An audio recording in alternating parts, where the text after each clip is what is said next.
自从在前线部署大量军队以来，印军始终摆出一副强硬的姿态。但是且不论他们的对手，面对冬季的到来，高原天气越来越冷，印度军队真的能扛得住吗？印媒的一篇报道就爆出实际情况。据印度新闻网站近日报道，随着冬季的来临，部署在前线的印度军队面临着很大的考验。而在零下20度的低温下，印度士兵面临着体温过低、冻伤、低温疱疹、肺动脉高压等一系列问题。而面对这样的情况，印军的医疗压力很显然已经完全跟不上了。据获悉，印军第14军区部队的列城陆军医院部队负责前线的医疗救治。尽管印军医疗部队医疗从200个床位增加到300个床位，但依旧不足。而且医疗人员的人数也是问题，一个哨所部队最多只能分到1名医疗人员。印媒还透露，大量的重伤员必须要通过送到昌迪加尔的医院中才能治疗，而天气的变幻莫测造成的生命损失，已经对士兵的心理状态产生了非常明显的影响。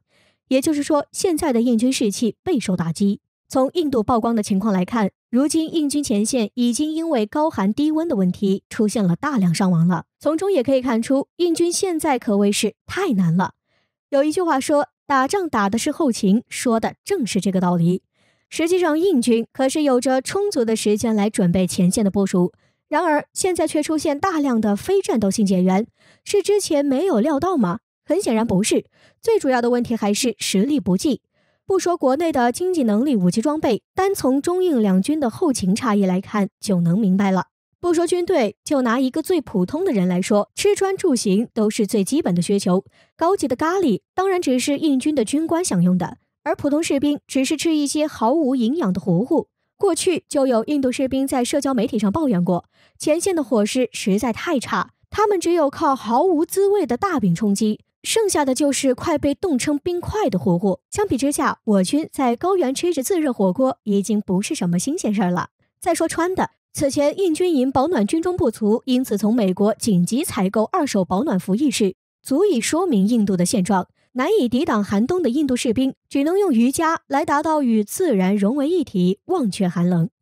另一方面，我军的新型保暖服已经全部装备给前线部队，保证了战士们的战斗力。而住的方面，双方差距就更大了。如今不少前线印军还住着帐篷，睡的还是过去从意大利采购的劣质睡袋。这种条件下不出现伤亡才怪嘞。而我军的保暖房里不仅有暖气，还有浴室、健身房等娱乐设施。印度媒体只能用解放军士气太低，所以得住好玩好来搪塞过去。最后说说行，从印军不得不用空运来将重伤员送往城中治疗，就已经体现印军边境路况的问题了。此前印军也是积极在边境修路，不过修的桥老是塌，是个大问题呀。当然，我军也用飞机，只不过是用无人机将热腾腾的饭菜送到前线还在训练的战士手中。从这些后勤状况来看，才刚入冬，印军就出现大量伤亡，并不奇怪。要是不出现才奇怪。但随着冬季的深入，天越来越冷，恐怕印军真的快顶不住了。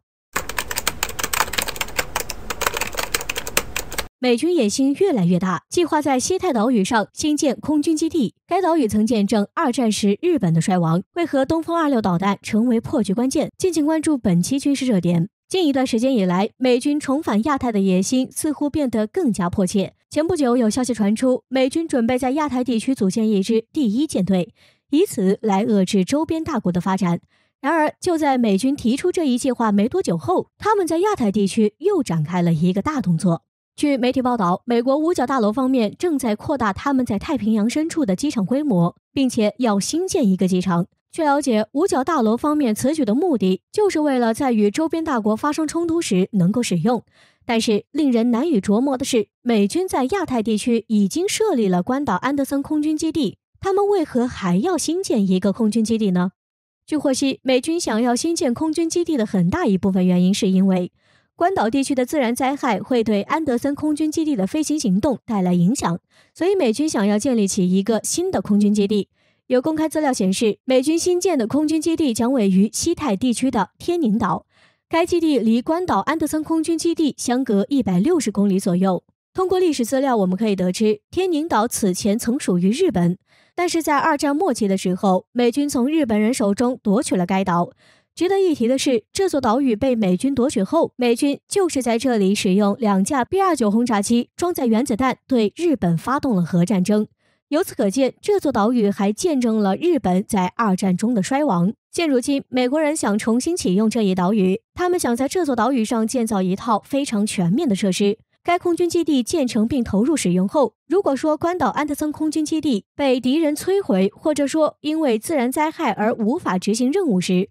天宁岛空军基地将会负责执行接纳转场的战机编队等任务，并且美军还可以直接在该岛上直接对敌人发起攻击行动。由此可见，美军在天宁岛上建立空军基地后，将会与关岛安德森空军基地相呼应，互称犄角之势。届时，美军在亚太地区的威胁将会变得更大。不仅如此，美军还在研发一项新的计划。这项新的计划不仅能够提升美军部队的生存能力，还能让敌人的防御和反击的难度会变得更大。虽然说美军的这一基地看起来非常强大，足以对周边地区带来非常大的威胁，但是它仍有一撤。据了解，美军计划打造的天宁岛基地非常容易遭到敌人先进导弹的攻击。由此可见，我国军队中被称为是关岛杀手的东风26中程弹道导弹将会成为破局的关键性武器。因为美军的2个空军基地距离相隔并不是很远，东风26中程弹道导弹既然能够打击关岛，同样也能够打击天宁岛，并且以我国的能力，足以同时打击美军的2个基地。届时，美军将无路可逃。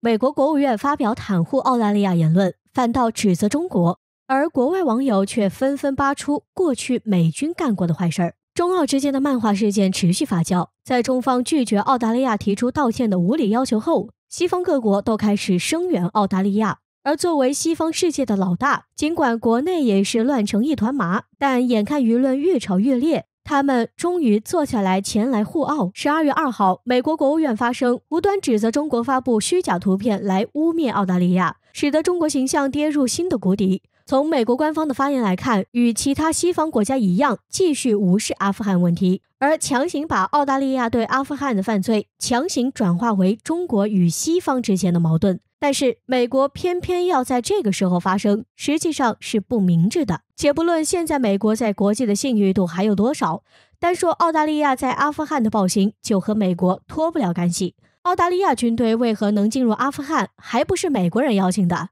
而且美军在中东杀害平民的事情早就不新鲜了，澳大利亚士兵搞屠杀铁证如山，美国人也是欲盖弥彰，反倒惹了一身骚。美国国务院发声后，反倒遭外国网友狂喷，不少外国网友都在新闻报道下留言，将美军过去的那些黑历史全都扒了出来。外国网友提到美军的很多恶行，包括朝鲜战争中使用化学武器，越南战争中制造屠村惨案，击毁伊朗民航客机等，甚至当年他们屠杀印第安人以及黑奴贸易也被扒出，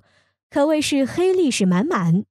而最典型的一个案例，那就是当年美军在越南犯下的美莱村大屠杀。就有外国网友提到了这件事情。根据记载，1968年的一天，一支美军部队进入越南美莱村，随即展开了惨无人道的屠杀行动。村子里不管男女老幼都遭到屠戮。而在第2天，美国媒体竟还堂而皇之的报道称，美军包围敌人，杀死128人。美军的军事援助司令部将军甚至表示，这是一次杰出的胜利。然而在后续战场勘察中，人们惊讶地发现，这群被美军杀死的敌人尸体堆中有手无寸铁的老人，有遭到玷污的妇女，还有半大的儿童。很明显，这根本就不是什么战斗，而是针对平民单方面的屠杀。后来经过越南官方报道，美莱村村里900名平民中有568人遭到美军杀害。美军一开始极力否认屠杀事件，只是称在战争中误杀了一些平民，但一些美军士兵还是陆续透露出屠杀的消息。随后，美军下令全面封锁消息。不过在1年后，一位美国记者将事实揭发，引起国际舆论哗然。后来，美军的军事法庭宣布将下令开火的美中尉判处终身监禁。然而当他上诉之后，终身监禁的罪行竟减至4个半月，非常离谱。而更离谱的是，其他受到指控的美军士兵最后全部被宣布无罪释放。从美莱村大屠杀事件中，我们就能理解为何美国人对澳大利亚的行为十分理解了，因为美军才是真正的老师。只是那个时候，国际上很少有强有力的声音来为被屠杀的越南人民声讨公道，以至于刽子手轻易逃脱惩罚，甚至那场屠杀到今天都快被遗忘。但这一次澳大利亚士兵犯下的屠杀行为不一样，因为这次中国站出来了。现在可以知道为啥当中国呼吁追究澳大利亚士兵屠杀事件时，西方各国都纷纷跳脚了吧？因为中国将会开个头，中国的影响力在今天不容小觑，中国的发声也不会被轻易忽视。这意味着西方在犯罪时就得时刻担心，有双眼睛死死地盯着自己。